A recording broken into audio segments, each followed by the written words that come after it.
Now on to the big story of the day. North Korea claims it has successfully tested a hydrogen bomb, and the U.S. is working to determine whether or not they're even telling the truth. Yeah, bringing about a lot of concern now. An H-bomb is more powerful than an atomic bomb. And if the claim is true, that's going to be a major step for North Korea's nuclear capabilities. And joining us now from Washington is Chris Harmer, a senior naval analyst for the Institute for the Study of War. And I guess the first question for you today, from a tactical standpoint, what does it mean for the United States if North Korea really does have a hydrogen bomb? Yeah, it's a good question, and it's an absolute game changer. If the North Koreans, in fact, have developed a hydrogen weapon, that changes all of the calculus of a nuclear exchange on the Korean Peninsula. Look, nobody wants to think in those terms. We thought with the end of the Cold War we were done with the nuclear exchange scenario. Unfortunately, North Korea continues to develop and advance its nuclear program. A small nuclear weapon is a survivable scenario for South Korea. A hydrogen weapon simply is not survivable. The yield is hundreds of times greater on a hydrogen weapon than on a nuclear weapon, and it just changes all the calculations of our anti-missile defense systems in South Korea. It makes it virtually impossible to come up with any type of a logical defense against it. The only way really you can defend against a hydrogen bomb being detonated over South Korea is to attack it at its source. So in my opinion, this is a hugely destabilizing event. Now, with that said, we do not yet have confirmation that it was in fact a hydrogen bomb. The North Korean government claims it was a hydrogen bomb. So far, the yield looks to me like it was not a hydrogen bomb, but we won't know for several days. The U.S. government has the ability to go in and test the atmospheric residue and find out if this was a nuclear bomb or a hydrogen bomb, but we won't know that for several days, and that's assuming that the government releases that information. I know it's hard to know precisely what North Korea is capable of, but what sort of range would they have? I mean, could they attack the United States? Yeah, well, the holy grail for North Korea has always been the ability to develop an intercontinental ballistic missile that is capable of reaching the United States and capable of lifting a nuclear weapon to the United States. They've made significant and continuous increases in their demonstrated range of their continental ballistic missile.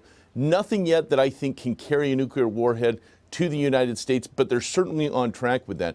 The real challenge for the North Koreans is miniaturizing a nuclear device so that it can reach the United States. But that has been their stated aim all along. So right now, they absolutely have the ability to range the entire South Korean peninsula. They've got the ability to range the entire Japanese landmass. They've got the ability probably to strike as far as Singapore and even Australia.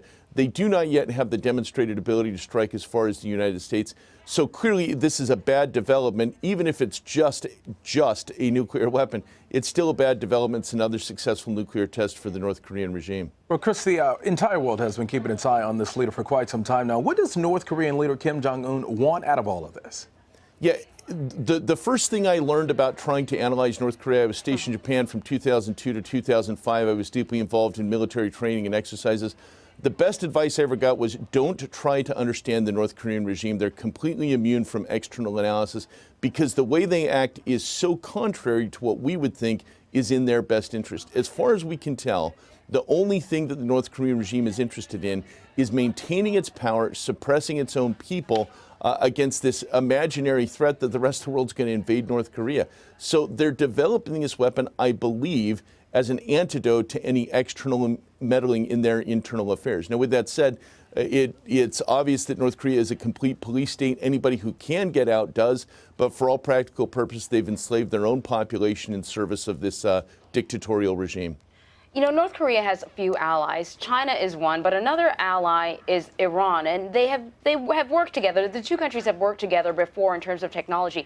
Do we know whether or not they're working together in terms of their nuclear development, or in the case of Iran, I suppose, Iran suspending its nuclear development, right?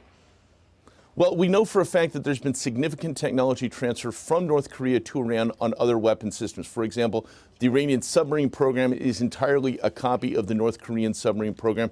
The Iranian shipbuilders simply took the North Korean designs and started building. North Korean ballistic missiles, their short and medium-range ballistic missiles, the Shahab series of missiles are simply another knockoff of a North Korean design. North Korea gave them the blueprints, the design elements, and the Iranian technology and industry went forward with that. We believe that there is significant technology transfer going on between North Korea and Iran in terms of the nuclear program, but we just don't know. Because the Iranians have never detonated a nuclear device, to the best of our knowledge, they don't actually have one at this point. We can't really assess what level of technology transfer is there. We know that there's technology transfer in the Iranian submarine program. We know that there's technology transfer from North Korea to Iran in the ballistic missile program. It's reasonable to assume that there's technology transfer from North Korea to Iran in the nuclear program, but we just don't know the extent of it. This makes more sense when you look at it as North Korea and Iran not being necessarily allies ideologically, but allies of convenience. They both hate the United States. They both hate the West in general. They're both dictatorial regimes. So they are acting together. They're colluding in their weapons research program, probably also in their nuclear weapons research, simply as a bulwark against the West. A lot of questions and concerns on this latest development moving forward. Chris, you're the expert. Chris Harmer reporting. Thank you. Thank you for your time.